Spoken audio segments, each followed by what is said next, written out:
오늘 나누실 말씀은 요한복음 21장 8절에서 13절입니다. 8절 읽겠습니다. 다른 제자들은 육지에 거리가 불과 한 50칸쯤 되므로 작은 배를 타고 물고기 든 그물을 끌고 와서 육지에 올라보니 숯불이 있는데 그 위에 생선이 놓고 떡도 있더라.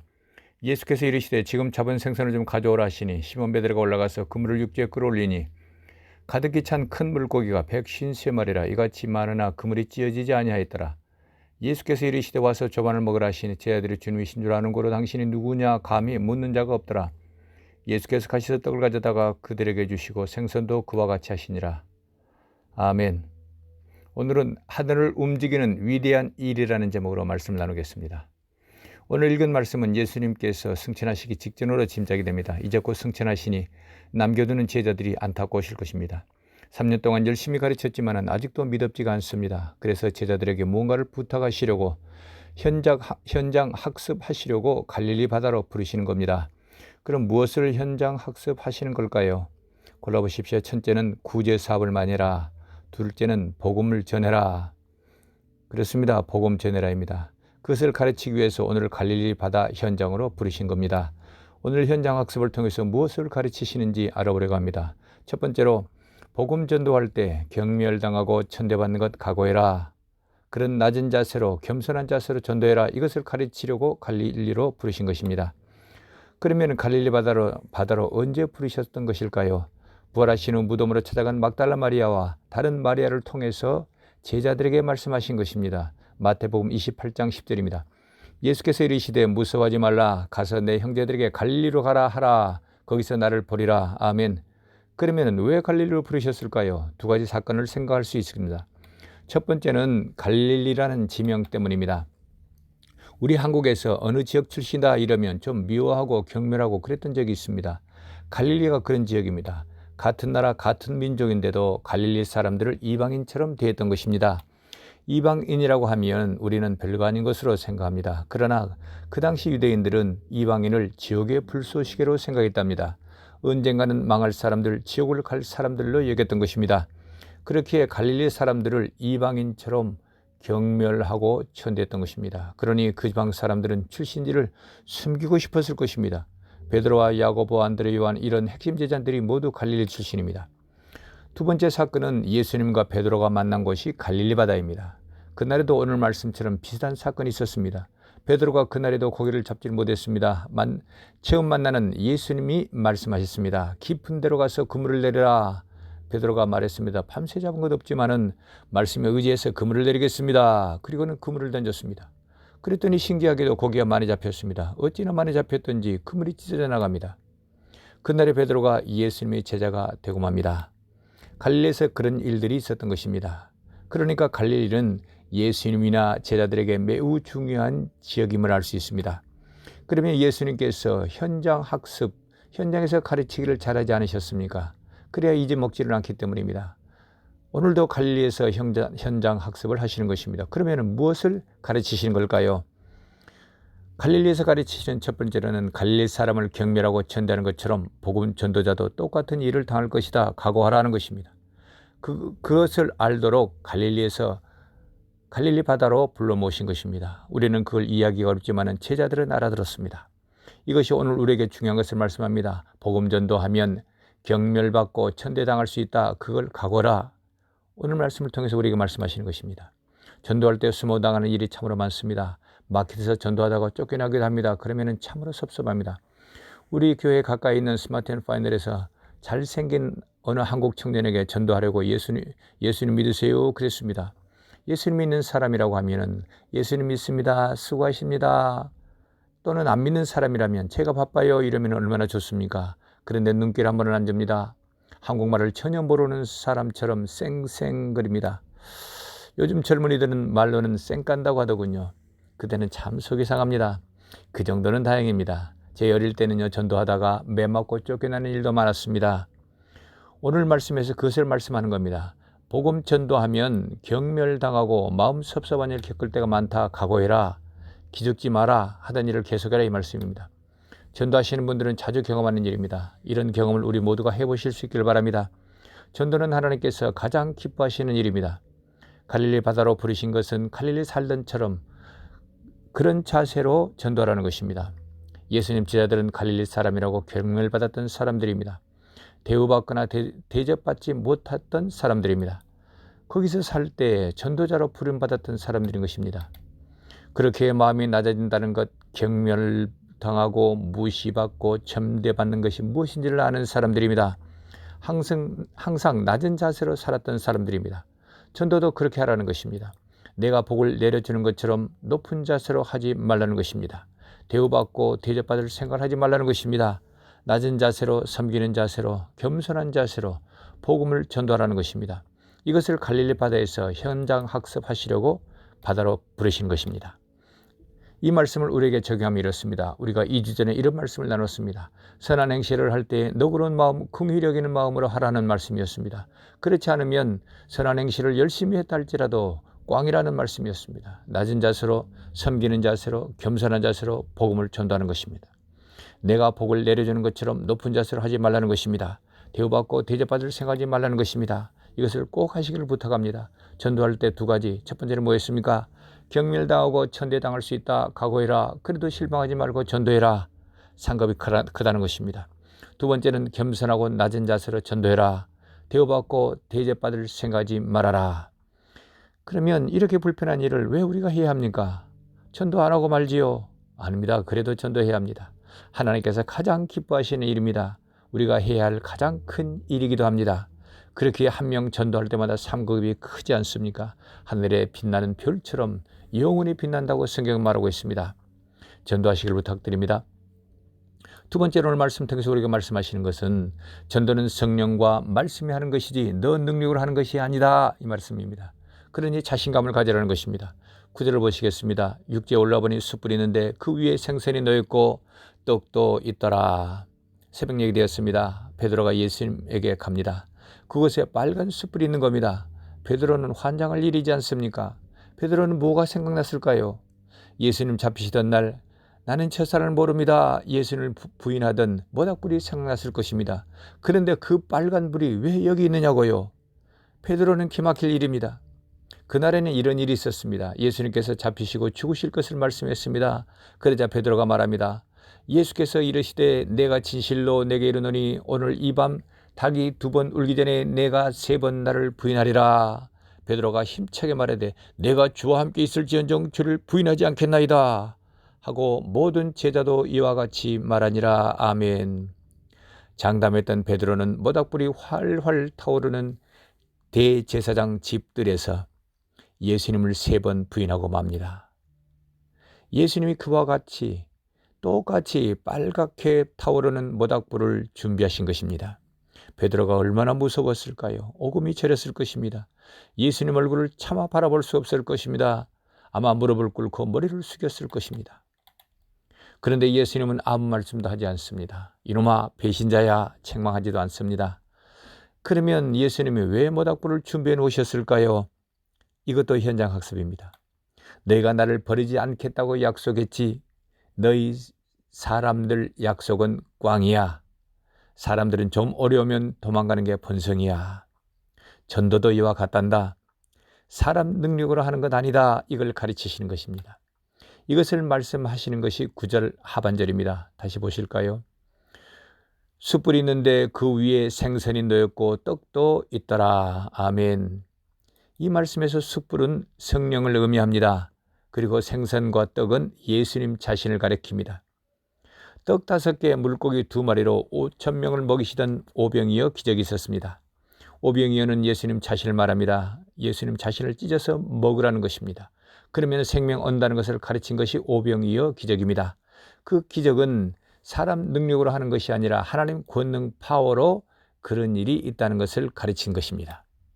그리고 12바구니가 남았습니다. 12바구니가 남았다는 것은 여기 모인 5,000명뿐만 아니라 이스라엘 12지파 사람 모두를 먹이고도 남을 만큼 풍성하다, 끝없이 흘러나오는 생명수다, 이걸 가르치신 것입니다. 오병이어 기적처럼 오늘 예수님이 모닥불을 펴놓고 그 위에 생선이 있고 떡이 있습니다. 이것도 현장학습입니다. 전도는 너희가 하는 것이 아니다. 너희는 조금 힘들거나 또는 위기가 오면 도망가는 사람들이다. 내가 안다. 그럴 줄 알고 있다 이겁니다. 그렇게 전도는 너희가 하는 것이 아니다. 불에 구워진 생선과 떡이 전도한다. 쉽게 해석하면 전도는 성령이 담겨있는 진리 말씀이 전도하는 것이다. 하나님 권능 파워로 전도한다 이 말씀입니다. 이것을 우리에게 적용하면 이렇습니다. 전도하십시오. 그러면 가장 먼저 무엇이 어떤 생각이 드십니까? 내가 아는 것이 없습니다. 또는 내가 말을 잘 못합니다. 또는 어떤 분은 이렇게 말할 수 있습니다. 시간이 없어요. 저는 바쁩니다. 목사님이나 전도사님들이 전도하세요. 그러지 않습니까? 그렇게 빠져나가는 것 하나님께서 하시는 겁니다. 이런 핑계를 대는 우리에게 예수님이 말씀하시는 겁니다. 전도는 너 능력으로 하는 것이 아니다. 내가 한다. 오병이어 볼품없는 것으로 수많은 사람을 먹였던 것을 기억해라. 너가 버벅거리는 말로 그리고 볼품없는 말을 몇 마디 할지라도 그 말이 사람을 살린다 이 말씀입니다. 너가 버벅거리는 볼품없는 말일지라도 불에 구운 생선과 떡이 되어서 그 사람 심령을 뚫고 들어가서 휘저 놓는다. 그래서 기적을 만든다는 것입니다. 그러니 너가 하는 것 아니니 성령이 하는 것이다. 그러므로 자신감을 가지라 이 말씀입니다. 우리는 그저 전도하겠다는 결심만 하라는 것입니다. 그러면 복음이 필요한 사람을 붙여주시는 것입니다. 그저 결심만 하면 내가 할 말을 내 입에 넣어 주시겠다는 것입니다. 버벅거리더라도 몇 마디 말만 하라는 것입니다. 오병이어처럼 볼품없는 말일지라도 그 말에 성령의 능력이 있으니 그 사람 안에서 기적을 일으킨다는 것입니다. 그래도 나는 말을 못해요. 진짜로 못해요.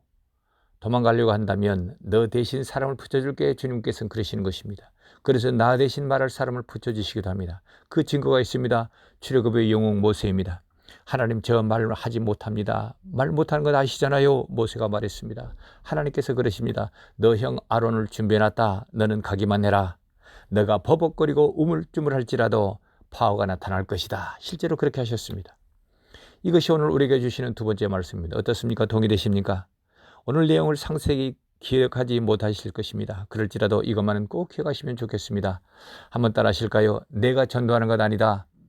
성령과 말씀이 전도한다. 하나님께서 하신다. 아멘이십니까? 누가 전도하는 것입니까? 그렇습니다. 성령과 말씀이 전도하십니다. 하나님께서 전도하십니다. 그러기에 버벅거리는 말일지라도 몇 마디만이라도 던지시길 바랍니다. 그러면 내 말에 하나님 파워가 담겨집니다. 성령께서 말씀께서 척척척 역사하실 것입니다. 그런 맛을 보시는 우리 모두 되시기를 예수님 이름으로 축복합니다.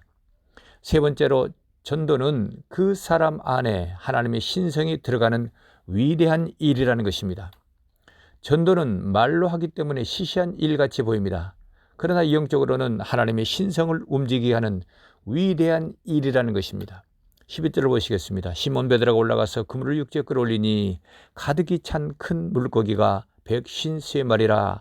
이같이 많으나 그물이 찢어지지 아니하였더라. 큰 물고기 153마리가 잡혔다는 것입니다. 여기에서 물고기라는 헬라어는 익투스라는 단어입니다. 요즘 자동차 뒤에 붙이고 다니는 물고기 그림입니다. 그 안에 헬라어 글자를 새겨놓은 것을 보셨을 것입니다. 익투스라는 단어를 예수 그리스도 하나님의 아들 구원자라는 헬라어 앞글자만 따왔습니다. 그래서 물고기 헬라어로 익투스는요 예수님을 의미합니다. 그렇게 해석합니다. 그 물고기 153마리가 잡혔습니다. 그런데 물고기 숫자까지 정확히 기록해 놓은 것은 참으로 특이한 일입니다. 이를 볼 때 이건 매우 중요한 의미가 있다는 것을 짐작할 수 있겠습니다. 그런데 문제가 있습니다. 153마리가 무엇을 의미하는지 해석이 참 어렵다는 것입니다. 한국에서 모나미 볼펜이 있었습니다. 아마 기억하실 것입니다. 흰색의 까만 꼬다리 볼펜을 기억하시죠? 거기에 153이라는 숫자가 써 있었습니다. 그것이 무엇을 의미하는 것일까요? 많은 사람이 궁금해했습니다. 짐작하기로는 창업주인 분이 그리스도인이랍니다. 베드로가 말씀 순종했더니 큰 복을 받았던 것처럼 나도 그런 복을 받았으면 좋겠다. 그런 의미로 153 숫자를 써놨을 것이다 짐작합니다. 이처럼 153마리를 그저 짐작만 하는 겁니다. 이것은 여러 가지 견해들이 있습니다. 첫 번째 견해는요, 방금 말씀드렸던 것처럼 물고기는 익투스이니 153마리는 지성소를 의미하고 하나님 임재를 의미한다는 이런 견해입니다. 또 다른 견해는 153이라는 숫자는 히브리어로 베니하 엘로임, 즉 하나님의 아들들이라는 단어입니다. 단어가 갖는 숫자를 더하면 153이 된답니다. 그래서 복음 안에 들어온 153마리, 너희도 복음 안에 들어온 하나님의 아들이 되라, 이런 견해입니다. 또 다른 견해는 예수님 당시 유대인들은 갈릴리 바다에 있는 물고기를 153종류로 보았답니다. 그래서 세상 사람 모두를 다 천국 복음으로 잡아라, 이런 의미로 153마리다, 이런 견해도 있습니다. 이거 참 해석하기 어려운 말씀입니다. 그래서 저는 아주 단순하게 해석해 보았습니다. 히브리 알파벳 135, 이것을 각각 떨어진 숫자 1, 5, 3으로 보았습니다.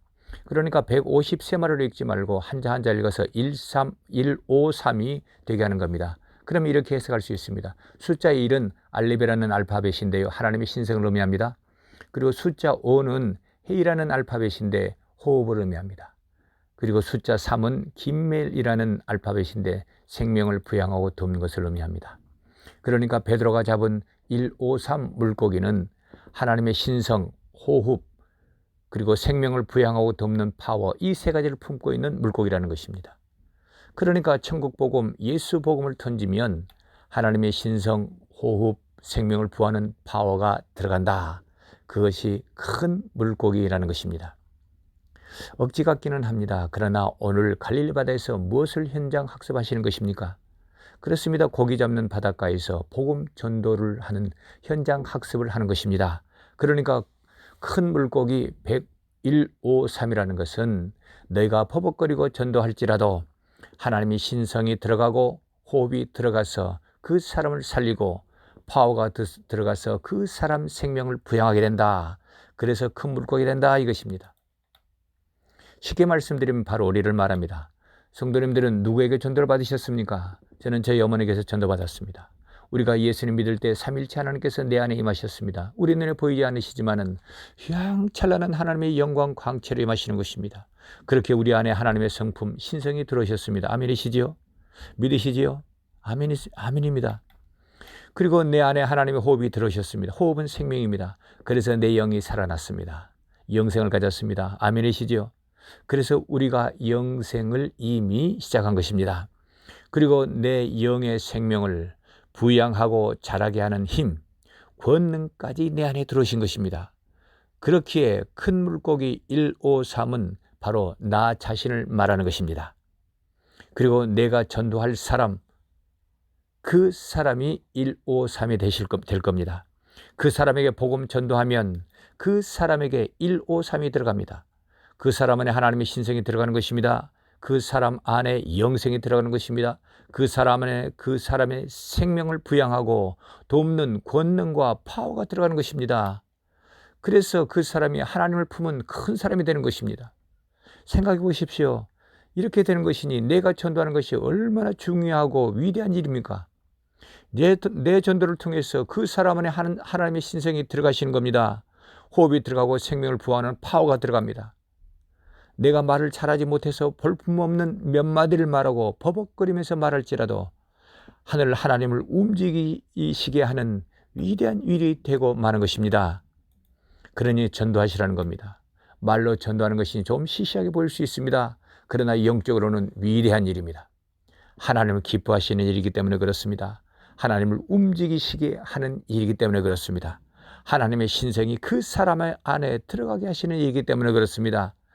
그래서 그렇기에 나에게는 큰 상급으로 돌아오는 일인 것입니다. 전도하시길 부탁합니다. 실제로 전도하시길 부탁합니다. 이것이 위대한 이름을 꼭 기억하실 수 있기를 바랍니다. 이제 말씀을 마치겠습니다. 오늘은 말씀을 좀 어렵게 풀어드렸습니다. 첫째는 갈릴리라는 지명을 통해서 왜 갈릴리로 부르셨는가 말씀을 나누었습니다. 갈릴리로 부르신 것은 복음 전도할 때 경멸당하고 천대당할 수 있다 각오해라. 그리고 전도자로 부름을 받을 때 그때 그 낮은 자세, 겸손한 자세로 살고 그렇게 전도해라, 이 말씀입니다. 두 번째로는 전도는 성령과 말씀이 하는 것이지 너 능력을 하는 것이 아니다. 그러니 자신감을 가지라는 것입니다. 세 번째로는 전도는 그 사람 안에 하나님의 신성이 들어가게 하는 위대한 일이라는 것입니다. 내가 버벅거리고 말할지라도 하늘 하나님을 움직이시게 하는 그런 위대한 일입니다. 이거 얼마나 자랑스러운 일입니까? 예수님 믿어 영생을 우리가 해야 할 일은 전도하는 일입니다. 실제로 전도하시는 우리 모두 되시기를 예수님 이름으로 축복합니다. 기도하시겠습니다.